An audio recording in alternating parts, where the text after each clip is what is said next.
పడిమెట్ల పైకెక్కి గుడికేగు భక్తులకు ఎదురొచ్చే బంగారు స్వామి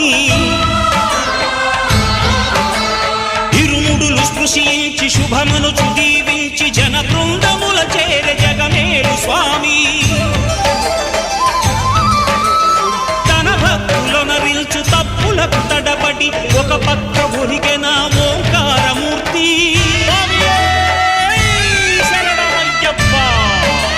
స్వాములందరూ తనకు సాయము కాగా ధీమంతుడై లేచే ఆ కన్య స్వామి